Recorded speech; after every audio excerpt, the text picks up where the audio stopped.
inshallah gaay yi nuyoo waat siyaare waat di leen jottali nag li porte problème FMI bi wax muy Sirkosok la xawma mooy tubaab bii jigéen la waaye jàmbaar la ndax nee na mi ngi sant Bassirou Diomaye Diakhar Faye ñoom waa FMI jaar la ko ci kaddu Sirkosok mii nee na ci kaddu waa FMI nee na ñi ngi sant Bassirou Diomaye Diakhar Faye ak premier ministre am nee na ñi ngi sant état bu Sénégal yépp ci nii ñu saytoo alali Sénégal bi ñu egsee ndax fekk nañ ne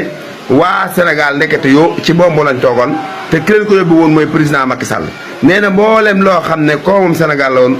Macky Sall da ko woon nërmeeloon nee na nag bi mu ñëwee moom Bassirou Diomaye Diakhar Faye nee na audit ñu ngi koy sant ci audit ak saytu gi mu def ba xam fu koomu Sénégal mi dugg ak ñi ko war nag ñi ko dërëx ak ñi ko gas suul nee na ñu ngi ko ci sant di ko ci gërëm ci porte-parole FMI bi mooy wax dem leen ngeen di seetaani ko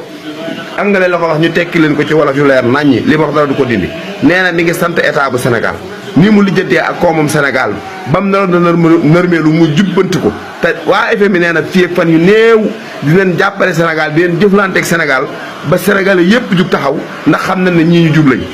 xam na ne état bi état bu nar a liggéey la xam na ne état bi état bu nar a suqali koom-koomam Sénégal la bokkut ak état bii fi nekkoon nga xam ne da ngay jël da ngay déclaré téeméer ñu jox la ko nga jël juróom-ñeent fukki def sa poos benn dërëm ba nga bokk ak sénégalais yi loolu moom du nguurug Diomaye du nguurug Sonko waa FMI nee na seen xol seet na ci Sénégal seen xol seet na ci nguurug Sénégal ndax gis na audit yeeg enquête yeeg saytu bi mu def ci koomam Sénégal ba xam ñi ko wan ñi ko dërëx ak ñi ko gas suul te nee na fii ak fan yu néew di leen jëflante ak Sénégal ba Sénégal yëpp jug taxaw kon nag yéen ñi waroon naan FMI nee na FMI neen deen loo waat leen fa leen wax joojee fa ngeen ko jële woon FMI wax na te porte-parole bi moo jottali seen kàddu gars yi kon focus ci le 17 ñu xam ne nag système bi ñaari élection moo leen fi dese mooy élection maire yi élection député yi système jeex Sénégal barke Seydina Mohamed ñun jeunesse bi yépp ñu téewaat suñu pouvoir téewaat suñu kii